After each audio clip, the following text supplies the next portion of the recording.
Christian, NXT1 review covering Las Vegas and the world. The national championship game is this coming Monday night in Miami, Florida. Indiana versus Miami. We're finally here. It seems like it's taken forever. And joining us, of course, for the last at least ongoing football discussion of games happening during the regular season, postseason, whatever they might be. Lane Fobbs, Bearcat Bites, of course. Bearcat Bites is down. X is down in the description, of course, to check out everything he does on Sam Houston Football. And his X feed is phenomenal for all great college football things daily. Lane, thanks so much for joining me. We're finally here. It seems like it's taken forever. It has taken forever because, the playoffs are so long now. Now they're talking about expanding like 16 or 24. What the hell is that even going to look like? We're going to be ending this thing around the Super Bowl? That's odd. But, I'm excited about Monday, though, with that being said. I'm excited about Monday, too. It's already too much already. I have some comments for you at the end of this one I think you'll enjoy for the college football fan discussion. So here's my thoughts on the game itself. First question, does Miami need to shorten the game with the run game? Is that a way to victory for the Hurricanes? I was talking about that with another person earlier this week on the NFL Live feed or halftime reports over the weekend on Sunday, and we were talking about it, and they're like, well, if Miami can run the ball and control the clock, I think they need to shorten the game because Indiana is just a fast-scoring offense, no? They are. That's probably going to be Miami's best bet. It's kind of interesting. I'm looking at both of these teams there. You take away who was a 5-star, who wasn't, all that other discourse. They're kind of the same team. They can both run the ball very well. They can both shorten the game if they want to. They got quarterbacks who they want them to be solid, make plays, but the game isn't on Carson Beck's shoulder. It's not on Fernando Mendoza's shoulder. The key for Miami is going to be controlling the line of scrimmage. That's what it's going to be.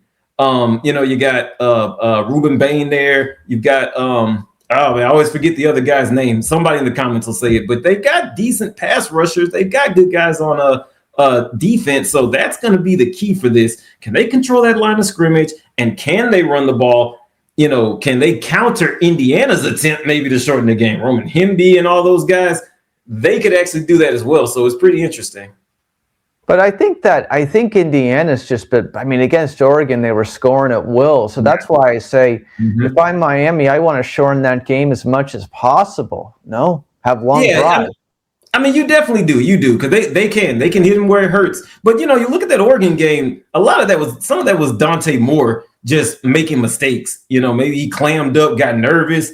I'm not sure. He's literally putting the ball on the ground. The first play of that of the game is a pick six. So, I think in addition to shortening the game, the key is going to be limit turnovers. Don't make mistakes and limit those. And Indiana can force you into them. And the other thing is you got Carson Beck, who, Georgia fans who are probably secretly upset that he's doing this for Miami and not them, they'll point out, he throws interceptions, so it's going to be incumbent upon Carson Beck to not make a mistake. It's going to, and not even just not throw an interception. Make sure you hit your open guys.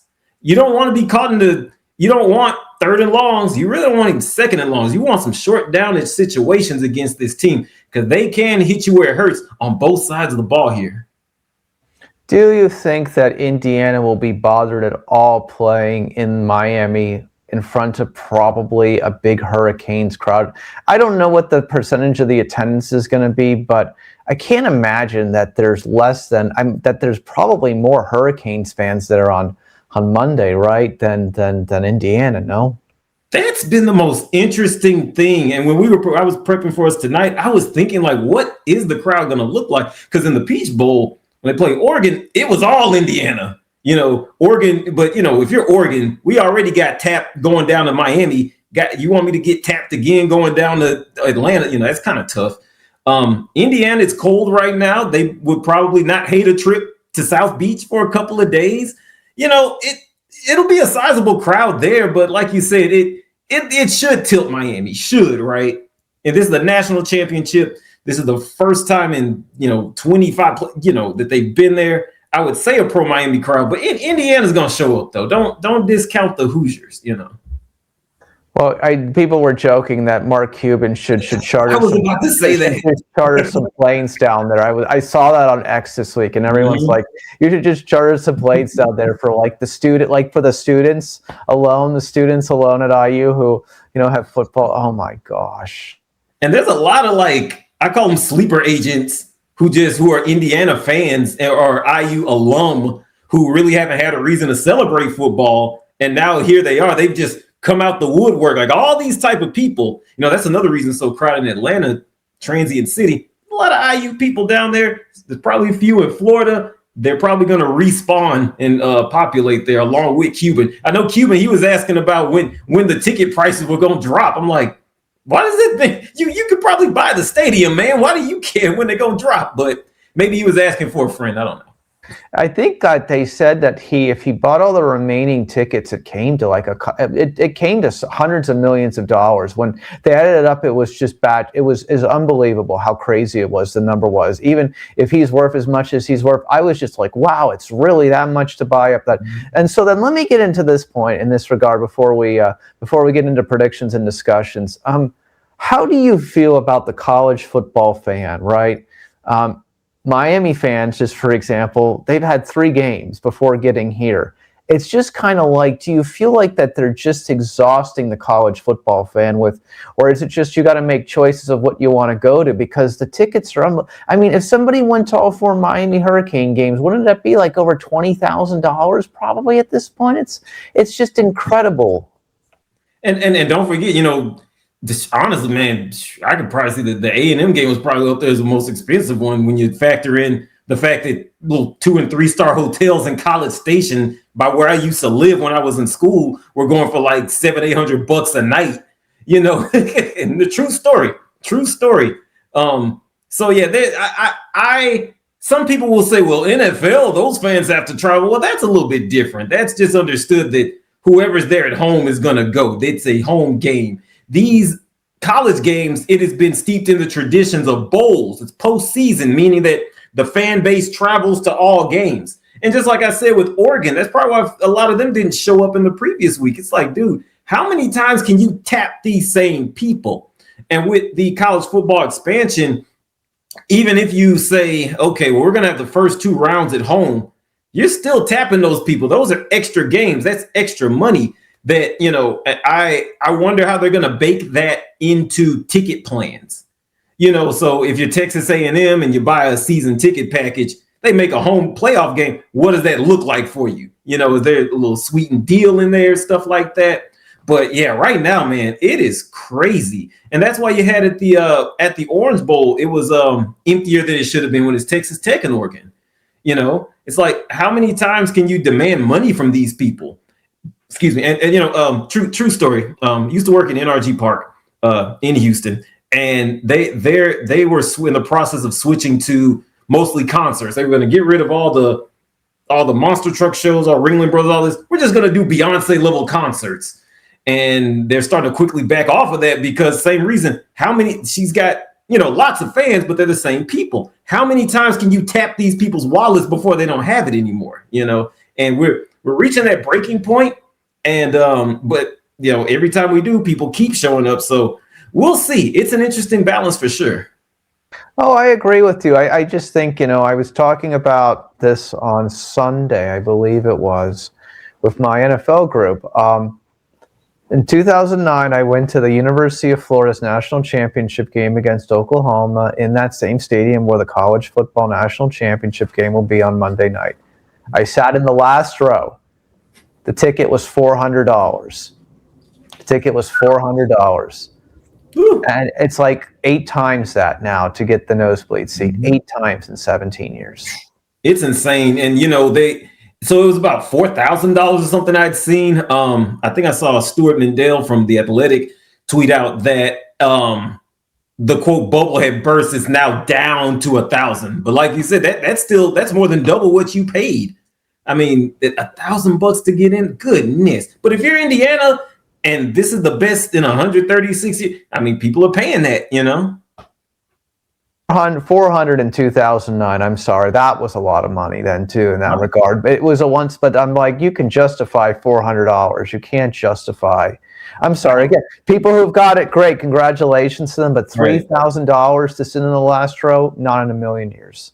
Nah, me neither. Especially in this economy, people lost jobs and done all this stuff. Indiana grads who have, so it's one of those where it's another chance for them to squeeze out money. It's another chance for them to do those type of things. I know Miami's got like $20 million out of this, and they don't have to share that with anyone else in the ACC, I think. Yeah. No, crazy. You're 100% right about that. And the point being told is that for the Miami is a private school, and there's a lot of professional doctors and lawyers and people who go to the University of Miami. If they live in Miami, that's nothing for them. So, but that's the people who will be at the game be on the game at Monday night, among others. Okay, so let's get to prediction time. Here's my response. If Indiana wins this has got to be a movie, right? I mean, how could it not be a movie if Indiana ends up winning? No? Yes. I mean, like I said, 136 years of Indiana football, and this is the best. Comes out of nowhere. When I was waiting to come on, I was thinking about just Indiana. Last year they make the playoff. They kind of come out of nowhere. Kirk Cignetti doing his thing. I went into this season saying, okay, Indiana is back. But by back, I mean 8 wins. He's re-steadied the program. I went in thinking he's going to have it at a level above what Tom Allen had. He was winning about 7 games a year. Maybe this guy can win 8, 9. Kind of how Baylor was under RG3 and those guys, right?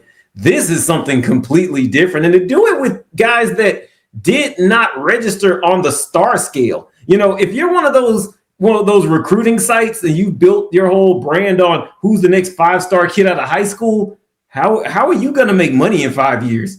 Because I won't say that it doesn't matter, but it matters more about cohesiveness of the team. It matters more about how long those guys have been together. How well are they playing as a unit? Because that's what's happened. I mean, you look at Indiana, they've had guys from James Madison where Cignetti came from.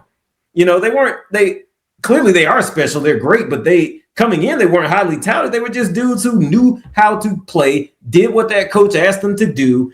And so the movie is Indiana coming out of nowhere. Not just that, but also how they're helping to usher in a new era of college football where, you don't have to sit here and take a risk on all these 18-year-olds. You put some in and develop, but then you really bring in those transformational transfers who are just going to align with what you're trying to run as a program, and you can make something special happen. And if you don't believe that, University of Texas, they have completely switched their recruiting philosophy to more fit Indiana's in this one offseason.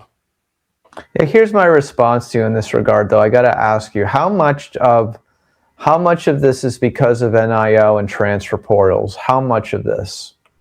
Oh, pretty much all of it. Pretty much all of it, just look at a guy like Fernando Mendoza, who was at Cal, previous year. We talked about it last week. I got to go watch him in person when he played for the Bears out in Berkeley.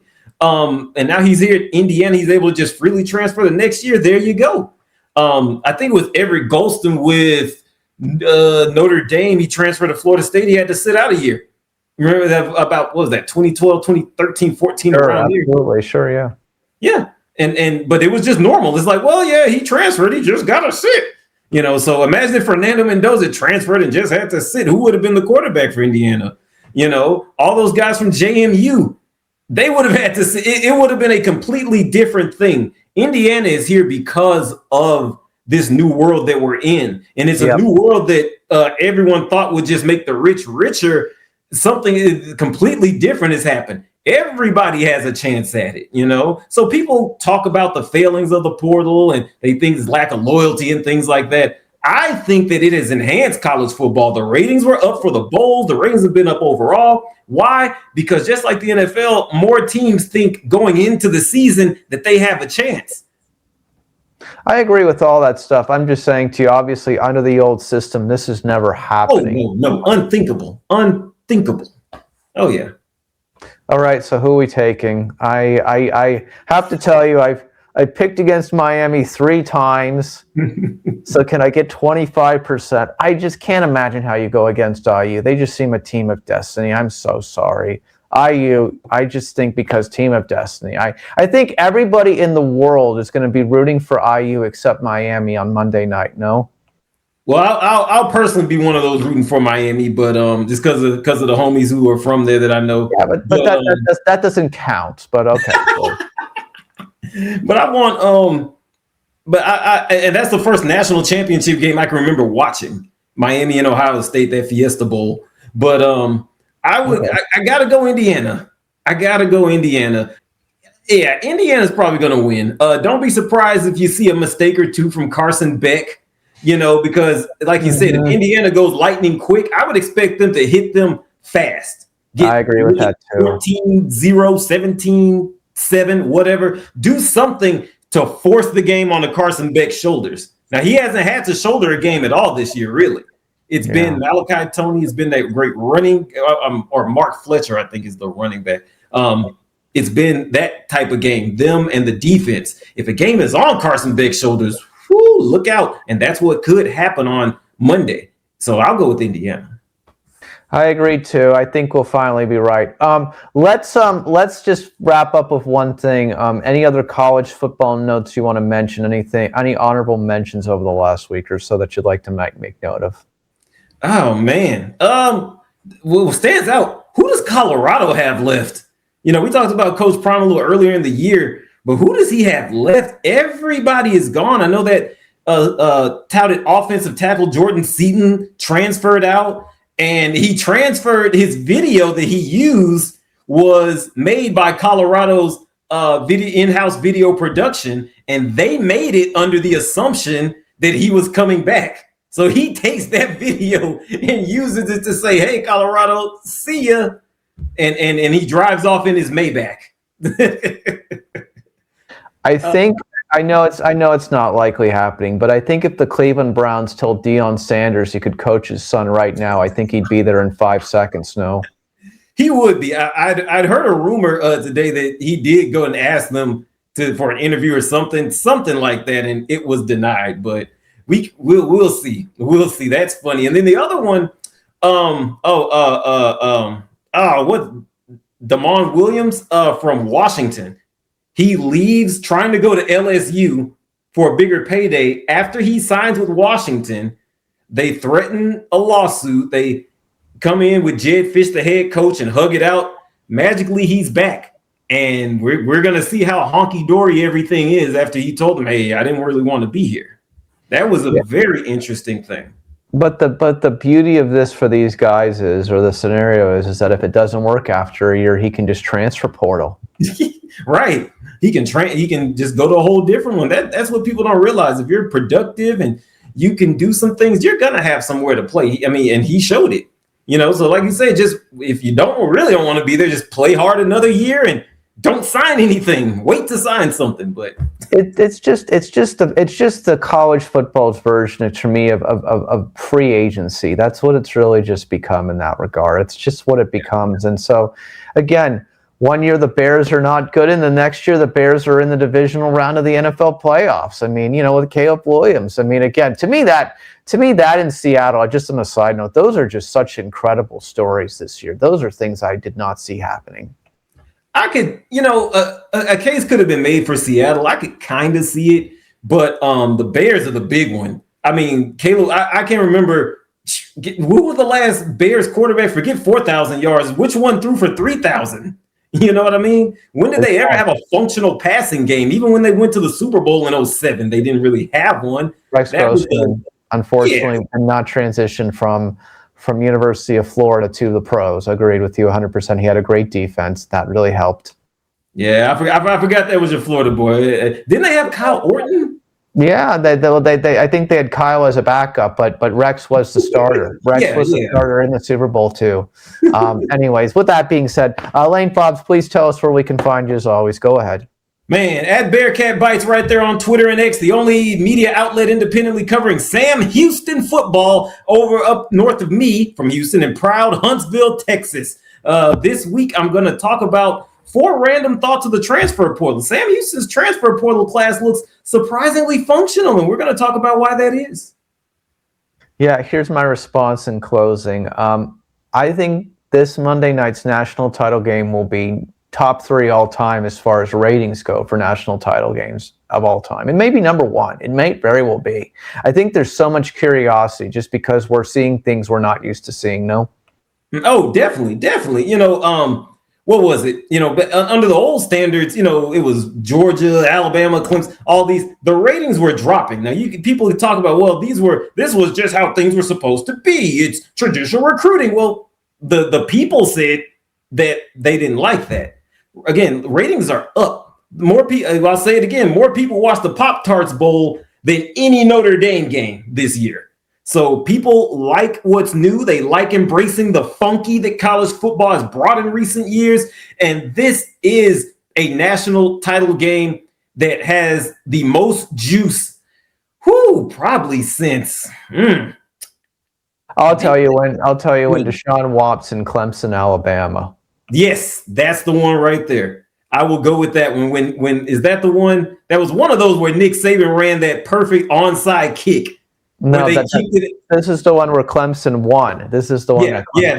Okay, that one. Yeah, okay. But that was the one that Clemson won. No one thought Clemson would win. I picked Clemson to win that game, by the way, too. In our podcast back then, when we were just doing audio, I picked Clemson to win that game. I just knew they were going to. I just thought they wanted it more. And Alabama, it was due for a loss. Anyways, with that being said, Lane Fobbs, thank you so much. We'll be back soon, and enjoy Monday night because I sure will too. For sure. All college football is good college football. Thanks for having me on as always. You're welcome. Absolutely.